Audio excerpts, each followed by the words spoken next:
बिस्मिल्लाहिर्रहमानिर्रहीम और अस्सलाम वालेकुम। नवाज शरीफ शदीद परेशानी के आलम में थे। उन्हें यकीन नहीं आ रहा था कि चीफ ऑफ आर्मी स्टाफ और आईएसआई के चीफ की भरपूर मदद और तावन और ताईद और सियासी जमातों में करोड़ों रुपए रिश्वत के तौर पर तकसीम करने के बावजूद भी वो इलेक्शन हार जाएंगे। कौमी असेंबली में शिकस्त के बाद अब उनके पास वाहिद रास्ता बचा था पंजाब असेंबली में अक्सरियत हासिल करना, जो कि 2 रोज बाद इंतखाबात होने थे पंजाब असेंबली के। हम बात कर रहे हैं 1988 की। उस वक्त कौमी और सूबाई असेंबली के इंतखाबात एक ही दिन में नहीं हुआ करते थे। कौमी असेंबली के इंतखाबात में नवाज शरीफ और उनके इत्तेहादी, जो कि आईजेआई के नाम से इलेक्शन लड़ रहे थे, उन्हें शिकस्त हुई बेनजीर भुट्टो की पीपल्स पार्टी और उनके इत्तेहादियों के हाथों। नवाज शरीफ इस शिकस्त पर शदीद परेशान थे। ऐसे में उन्हें एक रास्ता सुझाया गया और वो ये था कि अब उन्हें पंजाब कार्ड खेलना चाहिए। जी हाँ, और खुद को बहुत बड़ा मुदब्बिर और कौमी सतह का लीडर साबित करने की कोशिश करने वाले नवाज शरीफ ने अफसोसनाक तौर पर ना सिर्फ ये कि वो कार्ड खेला, बल्कि इससे भी ज्यादा अफसोसनाक बात यह है कि वो इसमें कामयाब रहे। जी हाँ, कौमी असेंबली की पंजाब में उस वक्त 115 नशिस्तें होती थी, जिसमें पीपल्स पार्टी को तकरीबन 55 नशिस्तें मिली और नून लीग, उस वक्त नून लीग नहीं होती थी, आईजेआई होती थी, उनको 44 के करीब नशिस्तें मिली। लेकिन उसके महज 2 रोज के बाद नवाज शरीफ और उनके इत्तेहादियों को अक्सरियत हासिल हो गई पंजाब असेंबली में और इस तरह नवाज शरीफ पंजाब के चीफ मिनिस्टर बनने में दोबारा कामयाब हो गए। पीपल्स पार्टी को नजर आ रहा था कि कौमी असेंबली में उनकी जो कारकर्दगी है उसकी बिना पर वो सूबाई असेंबली के इलेक्शन भी जीत जाएंगे और फारूक लगारी ने तो तकरीबन मुबारकबादें वसूल करनी शुरू कर दी थी। इन 2 दिनों में किया क्या नवाज शरीफ ने पंजाब कार्ड खेला। उन्होंने कहा कि कराची में लोगों ने उर्दू बोलने वालों को वोट दिए हैं। उस वक्त हम याद दिला दें, एमक्यूएम मुत्तहदा कौमी मूवमेंट नहीं बल्कि महाजिर कौमी मूवमेंट हुआ करती थी और 1988 के इलेक्शन उन्होंने आजादाना ग्रुप के तौर पर लड़ा, जो कि हक परस्त ग्रुप कहलाता था। इसके अलावा पीपल्स पार्टी सिंध के देही इलाकों से जीती। नवाज शरीफ ने पंजाब के अवाम से यह कहा कि अगर सिंध के अवाम सिंधी बोलने वालों को और कराची के अवाम उर्दू बोलने वालों को वोट दे सकते हैं, तो आपने एक पंजाबी को वोट क्यों नहीं दिया। जी हाँ, वो लोग जो उस वक्त बहुत छोटे थे या पैदा नहीं हुए थे, अपने बुजुर्गों से पूछ सकते हैं कि 1988 में कौमी और सूबाई असेंबली के इंतखाबात के दरमियान जो 2 रोज थे, उसमें नवाज शरीफ ने ये पंजाब कार्ड किस तरह खेला। जाग पंजाबी जाग, तेरी पग नू लग गया दाग के पैम्फलेट्स तकसीम हुए। लोग जब अखबार खरीदने जाते थे तो वहां पर ये पैम्फलेट्स रखे होते थे। लोग ठेलों पर सामान खरीदने जाते थे, वहां ये पैम्फलेट्स पड़े होते थे। दीवारों पर वो चॉकिंग की गई, जाग पंजाबी जाग, तेरी पग नू लग गया दाग की। हम ये बात आज आपसे क्यों कर रहे हैं आपको बताते हैं, लेकिन उससे पहले प्लीज आप हमारा चैनल लाइक और सब्सक्राइब कीजिए। आज ये बात आपको बताने की वजह है मरियम नवाज अपने वालिद साहब के नक्शे कदम पर चल रही हैं और अब वो कोशिश कर रही हैं पंजाब कार्ड खेलने की। हम आपको अक्सर इस प्रोग्राम में बताते रहते हैं कि ये लोग अभी तक 1980 और 90 की दहाइयों की सियासत कर रहे हैं। जी हाँ, उस वक्त तो ये सियासत कामयाब हो गई थी, लेकिन उसके बाद से नून लीग ने ये कार्ड कभी नहीं खेला, क्योंकि उसके बाद से नवाज शरीफ और शहबाज शरीफ और फिर परवेज इलाही ने गवर्नेंस पर तवज्जो दी। उन्हें कभी जरूरत नहीं पड़ी ये कहने की कि सिंध में पीपल्स पार्टी को लोग मुंतखब सिंधी की होने की वजह से करते हैं, इसलिए आप हमें पंजाबी होने की वजह से वोट दीजिए। नहीं, उन्होंने हमेशा गवर्नेंस के नाम पर वोट लिया। और आज आप सिंध और पंजाब का फर्क देखिए। सिंध में तरक्की नहीं हो सकी, कराची समेत आप वहां की हालत देखिए। इसलिए मैं पंजाब के लोगों से मुखातिब हूं, याद रखिएगा, ये लोग आपसे फ्रॉड करते हैं। मरियम नवाज उतनी ही बड़ी फ्रॉड है जितनी बड़ी फ्रॉड एमक्यूएम है या पीपल्स पार्टी है। ये आपसे उतनी ही मुखलिस है जितनी एमक्यूएम कराची से और पीपल्स पार्टी सिंध से है, यानी ये बिल्कुल मुखलिस नहीं है। इसलिए इनके धोखे में मत आइएगा। पहले हम सुनवाते हैं कि मरियम नवाज ने कहा क्या, फिर इस पर तबसरा करेंगे। जब एक वीलॉगर थे रजी दादा, उन्होंने एक नामुनासिब बात कह दी, मैं उस बात को इंडोर्स नहीं करती, नामुनासिब बात कह दी जिसका उनको खुद एहसास हो गया। उनको सेनेट की स्टैंडिंग कमेटी में बुलाया गया तो उन्होंने कहा कि मैं अनकंडीशनल माफी मांगता हूं, यानी किसी अगर मगर के बगैर मेरे से गलती हो गई, मैं माफी मांगता हूं। और जब गलती हो जाती है और कोई माफी मांगता है तो आप क्या करते हैं? माफी दे देते हैं ना। तो आपने उनकी तज़हीक की उनकी तजलील की, मैं नहीं बोली, लेकिन मैं अब दोबारा ये ज्यादती पंजाब के किसी बसने वाले के साथ नहीं होने दूंगी।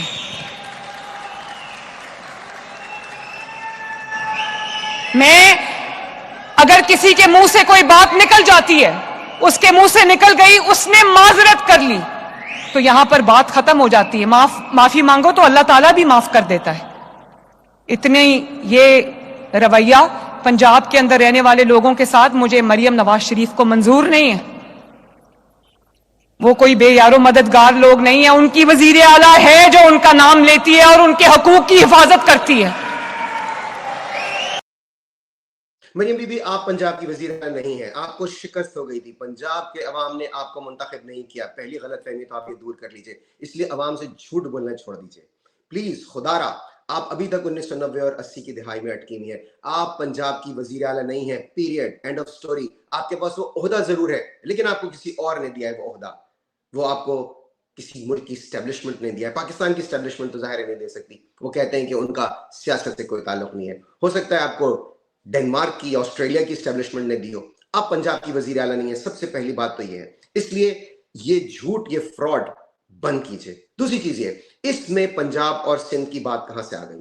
उन्होंने हाँ सिंध के अवाम पर तनकीद की, लेकिन इसका हरगिज ये मतलब नहीं है कि वो उनको पंजाबी होने की वजह से मतलब उनको कहा गया, उन पर तनकीद की गई, हरगिज नहीं। ये बात कोई भी करता, ये बात मैं करता, आप करती, कोई भी करता, उसको क्रिटिसाइज किया जाता। इसका पंजाब से क्या ताल्लुक है? ये पूरे पाकिस्तान की बात है। किसी भी कौम की तज़हीक या तज़लील नहीं होनी चाहिए। माफी तो बात की बात है। आपको तो सबसे पहले, और फिर इन साहब की गलाजत को आप अभी आपने कहा कि आप इस बात को तो इंडोर्स नहीं करती, आप इनको ट्विटर पे फॉलो करती हैं, इनकी गलाजत आपने नहीं सुनी, ये किस कदर फहश गोई करते हैं, उसकी भी जिम्मेदारी आपको लेनी चाहिए थी। उसे आप ओन करती हैं या डिसओन करती हैं, ये भी बताइए। दूसरी चीज ये, वो वक्त गुजर गया है, अब लोग जाग पंजाबी जाग के नारे में नहीं आएंगे। अब तो सिंध और कराची के अवाम ने भी, अर्बन सिंध और रूरल सिंध कह लें अगर लोगों को बात बुरी लग रही है, लेकिन मैं इसलिए कह रहा हूं कि एमक्यूएम और पीपल्स पार्टी में तखसीस करने के लिए मैं कह रहा हूं, वरना कराची सिंध का ही हिस्सा है इसमें। अब इस बात को आप इशू मत बनाइएगा। जब जो अब पीपल्स पार्टी और एमक्यूएम जब ये चूरन बेचने में अब कामयाब नहीं हो रहे, अब अवाम इतनी बाशऊर हो गई है कि उनका भी चूरन नहीं बिक रहा।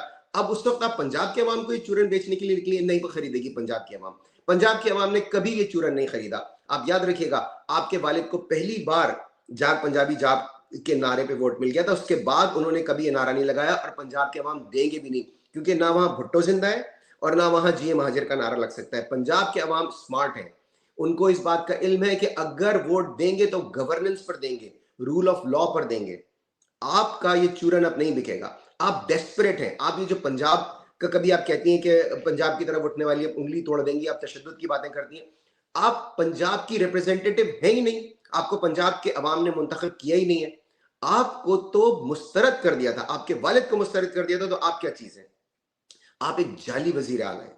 आप वजीर आला की कुर्सी की मुस्तहक नहीं। और इस वक्त ये बातें जो आप कर रही हैं, पंजाब कार्ड खेल रही हैं, ये आप इसलिए कर रही हैं कि आप डेस्परेट हैं। आपकी टिकटॉक फेल हो गई है, आप गवर्नेंस में जीरो हैं। आपकी टिकटॉक के जरिए जो आपने अपने आप को वजीर आला बनाकर पेश करने की कोशिश की, वो नाकाम हो गई है।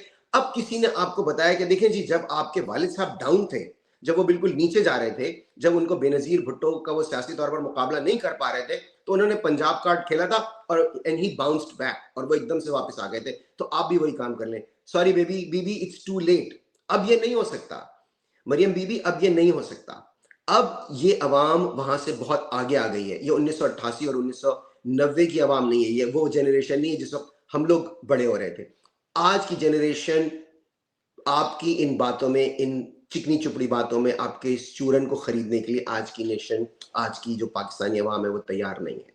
इसलिए प्लीज अपनी ये दुकान बंद कीजिए। और आप इमरान खान को ताना देती हैं कि जी उनके तो दिन गिने जा चुके हैं, सियासत में अब उनकी कोई जगह नहीं है। बीबी, अगर आपकी सियासत में जगह होती ना, आपको इतनी घटिया बातें करने की जरूरत नहीं पड़ती जो अब आप कर रही हैं। जब आप कार्ड खेल रही हैं, आपको ये कार्ड खेलने की हरगिज़ जरूरत नहीं पड़ती। बात बिल्कुल साफ है, आप डेस्परेट हैं। आपको अंदाजा हो गया है कि कुछ भी आप कर लें, आपका चूरन अब बिक नहीं रहा है। आपको अवाम ने मुस्तरद कर दिया है, इंतखाबात में भी। उसके बाद आपने पूरा जोर लगा लिया, तमाम सरकारी वसाइल इस्तेमाल कर लिए, धड़ाधड़ आपने टिकटॉक वीडियोस बना ली, लेकिन आपकी आवाम में मकबूलियत नहीं बन पा रही। तो अब आपने आखिरी रिजॉर्ट के तौर पर सोचा, जो आपके वालिद साहब ने किया था, अब आप वो करने की कोशिश कर रही है, but it's too little too late. आप इसमें हरगिज कामयाब नहीं होंगी। आपका ये चूरन अब नहीं बिकने वाला। End of story. आप चाहें आजमा कर देख लें, आप इसमें मजीद आपने बाकी जितने काम किए, जिस बुरी तरह से आप उसमें नाकाम हुई हैं, इसमें भी होंगे। अच्छा जी, अब चलते हैं एक और स्टोरी की तरफ, जो कि कामयाब, जिसे हम कह सकते हैं कि वो एक कामयाबी की स्टोरी है, और वो है कश्मीर का मामला। आपको पता है कि कश्मीर का मामला काफी दिन से बहुत ज्यादा जोर पकड़ गया था, बल्कि बहुत तशवीशनाक सूरत हाल पैदा हो गई थी। आज अच्छी खबर ये आई है कि मुआहदा हो गया, और ये बहुत अच्छी बात है, बहुत खुशाइन बात है। हम इसके कुछ नुकात आपके सामने पढ़ के सुना देते हैं। आप ये देख भी सकते हैं अपने स्क्रीन पर, इंग्लिश में वो जो है जो मुआहदा हुआ है उसकी छवि, उसका इमेज आपको अंग्रेजी में नजर आ रहा है। मैं उर्दू में आपको उसका तर्जुमा कुछ नुकात का पढ़ के सुना देता हूँ, फिर इस पर थोड़ी सी बात करके फिर हम अपनी इंग्लिश स्टोरी की तरफ चलेंगे। मुआहदे में कमेटी के 38 नुकाती चार्टर ऑफ डिमांड में से 90% मुतालबात तस्लीम कर लिए गए। वो जो 38 नुकात हैं वो अपने शो में हम कई दफ़ा शामिल कर चुके हैं, आप वो सुन भी चुके हैं। ज़ाहिर है उसमें बहुत बुनियादी चीज़ें हैं, बिल्कुल जो बुनियादी हुकूक होते हैं इंसान के, जैसे कि तालीम, सेहत, पीने का साफ पानी, और जो बिल्कुल नौकरियां, उसमें कोई इट्स अ नो ब्रेनर जैसे कहते हैं। और कुछ एडमिनिस्ट्रेटिव चीज़ें, कुछ ज़ाहिर है ज़रा बड़ी चीज़ें हैं कि यानी कि उसमें भी हम आते हैं, जैसे कि नशिस्तें, जो कौमी असम्बली की नशिस्तें। अच्छा जी, एहतजाजी मुकदमात वापस लेने, इंसानी हमदर्दी और अच्छी गवर्नेंस पर इत्तेफाक हुआ, जबकि पुरतशद्दुद कार्रवाइयों से गुरेज का अहद किया गया है। कुछ हुई हैं पुरतशद्दुद कार्रवाइयाँ हुई हैं, पुलिस वालों को मारा गया है, उनके कपड़े उतारे गए हैं, उन पर तशद्दुद हुआ है, जो कि नहीं होना चाहिए था। अब ये वो नुकता है जिस पर मैं बात कर रहा था। महाजिर सीटें खत्म करने और उज़रा की तादाद कम करने जैसे मुतालबात पर आईनी तरमीम की जरूरत है, जिसके लिए आईनी कमेटी तश्कील दी जाएगी और सिफारिशात पर अमल दरामद होगा। देखिए, ये बहुत बड़ा मसला है। होता क्या है, कश्मीरी कश्मीर में रहते हैं, ठीक है, पाकिस्तान के कुछ इलाकों में वो रहते होंगे, लेकिन होता क्या है, उन इलाकों में उनकी नुमाइंदगी के नाम पर वहां से लोगों को लाकर बैठाया जा देता है। अब इस वक्त भी कश्मीर की जो कैबिनेट है उसमें बहुत सारे मिनिस्टर्स ऐसे हैं जिनका ताल्लुक कश्मीर से नहीं है। कोई पंजाब के मुख्तलिफ शहरों से लोग आए हुए हैं, कोई केपी के से आए हुए इधर से। तो भाई क्यों, कश्मीर में लोग हैं ना, आपने क्यों इस तरह का बंदोबस्त किया है कि बाहर से लोगों को आकर वो बनाना पड़ता है? और फिर टोटल रिश्वत, जितने लोग हैं सब या वजीर हैं या मुशीर हैं, यानी जितने मेंबरान असेंबली हैं सब वजीर हैं या मुशीर हैं, जाहिर है उसी हिसाब से मराद भी दी जाती हैं, और यही अवामी मुतालबा था कि इन मराद को कम किया जाए। अच्छा जी, अब ये जो है वो एहसन इकबाल, उनका अपना जाहिर है वो अपनी सियासी दुकान चमकाने की कोशिश करेंगे। उससे हम आगे बढ़ते हैं। मुआहदे से इलाके में अमन बहाल होगा, अवामी तहरीक खत्म होगी और तरक्याती कामों पर तवज्जो दी जाएगी। अब वो जाहिर है अब हुकूमत की तरफ से कहा जा रहा है कि अब गुड गवर्नेंस पर तवज्जो दी जाएगी, और आइंदा जो है तनाज़ात के हल के लिए मुज़ाकरात और अवामी शमूलियत को फ़रोग़ दिया जाएगा, जो इलाक़ाई इस्तेहकाम और वफ़ाक़ मजबूत बनाने का सबब बनेगा। देखिए, बहुत बड़ी कामयाबी है, बहुत अच्छा हुआ, पुरअमन रहा मामला। यकीनन अफसोसनाक है, कुछ हलाकतें भी हुई हैं, कुछ तशद्दुद भी हुआ है जो कि नहीं होना चाहिए था, लेकिन बिलाखिर हुकूमत ने होश के नाखून लिए। अब इसको कुछ लोग ये कह के पेश करेंगे कि जी हुकूमत की शिकस्त हुई है, ये बुरी बात है। जब कोई अच्छी चीज अकम्प्लिश हो जाए तो उस पर फिर छिछोरपन नहीं करना चाहिए। हो गया ये जो चीज, वो हो गई है। अब अगर आप बुग़्ज़ हुकूमत में ये कहेंगे या बुग़्ज़ एस्टेब्लिशमेंट में कहेंगे कि जिनकी शिकस्त हो गई, इन्होंने मान लिया, तो ये मेरा ख्याल है कि ये कमजरफी होगी। अच्छी बात यह है कि मुआहदा हो गया है, अमन हो जाए, सबको इसके लिए दुआ करनी चाहिए। और बहुत अच्छी बात है कि जो जॉइंट एक्शन कमेटी है, इन लोगों ने ये पीछे नहीं हटे, इन्होंने बहुत इस्तकामत दिखाई और इन्होंने बहुत बहुत उम्दा तरीके से इस पूरे मामले को हैंडल किया। इन्होंने जितने फहम और तदब्बुर का सबूत दिया है, इतना हुकूमत ने भी नहीं दिया। अब वो टाउट्स कहाँ हैं, उनको जरा निकाले, मेज के नीचे छुप गए होंगे, वो कोई दरवाजे के पीछे छुपा हुआ होगा, कोई कहीं गली में भाग गया होगा, जंगलों में छुप गया होगा, जो कह रहे थे इनके पीछे भारत है। अगर इनके पीछे भारत होता तो ये आपके साथ आके बैठते, मुज़ाकरात करते। और शर्मिंदगी की बात ये है कि उनमें राना सनाउल्लाह भी शामिल हैं, जो इस मुज़ाकराती कमेटी में भी शामिल थे। मतलब क्या कह सकता है आदमी, हर शाख पे उल्लू बैठा है, अंजाम गुलिस्तान क्या होगा यही कह सकते हैं। राना सनाउल्लाह उनको 2 दिन पहले टीवी बैठ के कह रहे थे कि ये इंडियन एजेंट्स हैं, उसके बाद अक्रॉस द टेबल बैठे हुए। तो सबसे पहले राना सनाउल्लाह पे मुकदमा होना चाहिए कि वो इंडियन एजेंट से मिलते हैं, उनसे मुज़ाकरात करते हैं, उनसे मामलात करते हैं। लेकिन ज़ाहिर है वो बेशरम आदमी है, ढीठ, उनको क्या कोई असर ही नहीं होगा, इंतहाई बेशरम लोग हैं। अच्छा, बेशरम से याद आया, इसहाक डार ने कौमी असेंबली में तकरीर की खड़े होकर। आप क्या कहेंगे बेशरम से मैंने इसहाक डार क्यों कहा? आपके पास कोई बेहतर लफ्ज़ है तो आप बता दीजिएगा। 3 रोज पहले ये शख्स या 2 रोज पहले प्रेस कॉन्फ्रेंस में कह रहा था कि हम जो कुछ कर रहे हैं अल्लाह को राजी करने के लिए कर रहे हैं। मैंने आपको उस दिन भी ये बात कही थी, ये इंतहा से ज्यादा मुनाफिक इंसान है। मेरे मुंह से इससे भी ज्यादा सख्त अल्फाज निकलने वाले थे, लेकिन मैंने अपने आप को कंट्रोल कर लिया, काबू कर लिया। 2 रोज पहले ये कह रहे हैं कि आप, मैं अल्लाह को राजी करने के लिए हम ये सब काम कर रहे हैं। आज, अब उसके बाद कल कौमी असेंबली में खड़े होकर कह रहे हैं कि नहीं नहीं नहीं नहीं, हमने तो ऐसा कुछ किया ही नहीं। वो तो जो प्रेसिडेंट ट्रंप ने जो पेश किए नुकात, वो हमारे तो है नहीं। तो अगर वो आपके नुकात नहीं थे तो 2 रोज पहले आप अल्लाह को राजी करने के लिए क्या पेश कर रहे थे? फिर आप, उसी की बात हो रही थी ना कि जो प्रेसिडेंट ट्रंप ने कहा था कि पाकिस्तान ने 100% हमसे इत्तेफाक कर लिया, उसी पे बात हो रही थी ना। उस दिन तो वो आप कह रहे थे कि अल्लाह को राजी करने के लिए किया। आज आप कह रहे हैं कि जी नहीं नहीं नहीं, हमने तो बात ही नहीं की, हमने तो हम तो कायद आजम के मिशन पे चलेंगे और कायद आजम की बात करेंगे जो उन्होंने इजराइल और फलस्तीन के मामले में बात की थी। 2 रोज पहले तो कायद आजम का कोई आपने मतलब नाम नहीं लिया था। अब आज आपको कायद आजम भी याद है कि बेचारे, उनका क्या कसूर है भाई? उन्हें माफ कर दें यार, उन्हें अपनी कब्र में सुकून से लेटा रहने दें। क्यों आप बार बार उनका नाम लेकर उन बेचारे को तंग करते हैं? आपका कोई ताल्लुक ही नहीं उनसे। तो अब जो है ये कह रहे हैं कि नहीं नहीं, वो प्रेसिडेंट ट्रम्प ने जो कुछ कहा था उससे हमारा कोई ताल्लुक नहीं। अच्छा, अब उसके बाद फिर फंस गए, क्योंकि अब एक और बहुत बड़ी पेशरफ्त हो गई है। प्रेसिडेंट ट्रम्प के उस प्लान को इसराइल ने भी तस्लीम कर लिया है और हमास ने भी तस्लीम कर लिया है। अब आप बताएं कहां जाएंगे? अब आप कहां जाएंगे? पहले आपने उस पर शादियाने बजाए। अच्छा हाँ, बाकायदा ट्रम्प के होल्डिंग्स लग गए, पाकिस्तान में ट्रम्प के होल्डिंग्स लग गए फील्ड मार्शल के साथ और उनके साथ शहबाज शरीफ वो आदमी है जिनके पास वो ओहदा है जो पाकिस्तान के वजीर आजम के पास होना चाहिए, जिस तरह मरियम नवाज के पास वो ओहदा है जो वजीर आला के पास होना चाहिए। एनीवे, तो भाई फिर किस खुशी में लगाया हमने ट्रम्प के होल्डिंग्स? अगर आपको ट्रम्प की बात से इत्तेफाक नहीं है तो आपने उनके होल्डिंग्स क्यों लगाए हुए? सदर ट्रम्प के होल्डिंग्स लगे हुए पाकिस्तान में क्यों लगे हुए? अभी तो आप कह रहे हैं कि आप लोग सदर ट्रम्प के उस मंसूबे से इत्तेफाक नहीं करते। अच्छा, अब हमास ने उसे मान लिया है, इसराइल ने भी मान लिया, अब आप कहां जाएंगे? लेकिन कोई मसला नहीं है, ये उसी तनख्वाह पे काम करेंगे। इतने बेशरम इंसान है ये, और तमाम पूरा का पूरा ग्रोह ये, कि इन्हें कोई इसमें झिझक शर्मिंदगी कुछ भी नहीं होगी। कल आके कोई एक नई ज़ईफ सी दलील पेश कर देंगे।